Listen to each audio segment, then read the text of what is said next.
Seterusnya saya mempersilakan Yang Berhormat Senator Datuk Wira Dr. Muhammad Hatta Muhammad Ramli. Terima kasih Datuk Ketua dan tahniah atas pelantikan sebagai Yang Dipertua. Terima kasih. Tak ada sementara kekal kot ya.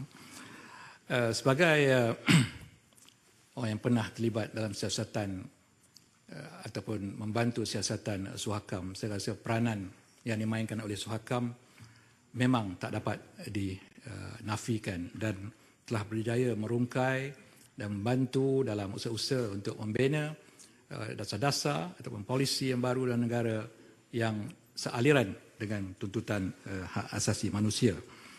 Jadi dalam hal ini saya rasa memang tanggungjawab kita bagi meluluskan apa-apa juga perkara ataupun undang-undang yang boleh membantu mereka melaksanakan tugas-tugasnya, termasuklah yang disebut di dalam pindahan ini, iaitu access to anywhere dengan izin. Artinya dia boleh masuk untuk menyiasat di mana-mana. Ya. Dalam hal ini saya sambil itu nak bertanya sama ada Suhakam ada kes-kes siasatan yang masih tertunggak atau tidak, dan berapa lama kes-kes ini menunggu untuk disiapkan, kerana saya rasa time is the essence. Jangan nanti ya apabila kes-kes itu selesai orang pun dah tak ada untuk menikmati keadilan yang dituntut. Yang keduanya mengenai lantikan Suruhjaya kanak-kanak, ketuanya dan juga anggotanya. Ini juga merupakan suatu penekanan yang baik bagi suatu golongan rentan ataupun susceptible yang perlukan perlindungan. Ya, mereka tidak dapat defend themselves dengan izin. Jadi siasatan ini khusus dibuat oleh satu kumpulan 3 orang ini adalah sesuatu yang permulaan yang baik. Dan saya menjangkakan, ya, mereka ini akan mempunyai tugas yang hampir sepenuh masa.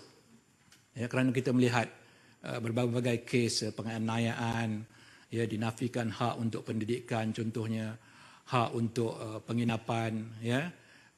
Jadi saya rasa perlu kalau boleh diperluaskan keahlian jawatankuasa ini, kerana mereka juga bukan hanya diberi tanggungjawab ini, tanggungjawab asalnya di dalam Suruhanjaya pun masih terpelihara. Ya. Jadi tentulah ini akan menambah beban kerja mereka. Namun oleh kerana mereka ini akan disarai dengan satu ganjaran yang tetap, ini adalah sesuatu yang sangat baik. Dan saya menjangka dalam masa yang akan datang, kita juga akan ada ketua Pesuruhjaya untuk OKU seperti yang disebut oleh YB Arman tadi. Kerana mereka ini juga, yes, kita rasa mereka ini kebanyakan yang dewasa, mereka boleh pelihara diri mereka. Tetapi dalam keadaan kurang upaya, penglihatan dan sebagainya, mereka memerlukan suatu perhatian khusus. Jadi sudi apalah kiranya kerajaan menimbang pada masa yang terdekat ini untuk mewujudkan ketua Pesuruhjaya bagi OKU dan juga kepada kumpulan-kumpulan rentan yang lain. Penambahan ataupun penetapan 30% wanita di dalam Suhakam ini adalah sesuatu yang memang seperti disebutkan tadi sangat-sangat dialu-alukan. Ya. Kemudian kita juga ada penetapan mesti ada wakil daripada OKU. Saya minta menteri supaya memastikan dia tidak orang yang sama. Ya. OKU biarlah daripada OKU, baik dianya perempuan ataupun laki-laki. Ya, wanita ataupun laki-laki. Yang wanita 30% ini suku, kata orang Kelantan suku, dia mesti ada gitu. Supaya ya, kita tidak mengatakan kita dah ada, katalah kalau 7 orang, kita ada 2 orang wanita 30%. Ya. Kemudian seorang wakil OKU pun dia juga. Jadi sudah ya, kurang pelantikan wanita di situ. Jadi kalau boleh jangan ada overlap di antara 2 kategori ini, OKU, dan bukan saya nak samakan OKU dengan wanita, tetapi dari segi number tu kita nak maintain number wanita di dalam Suhakam ini. Seterusnya saya rasa urusan tata laku ini sangat penting kerana kita tidak mahu sebarang penyelewengan. Yang ini kita sokong. Yang saya tak berapa atau nak mendapat penjelasan kenapa orang politik dikhususkan sebagai tidak boleh menyertai Suhakam. Sikit ya, Pengerusi ya.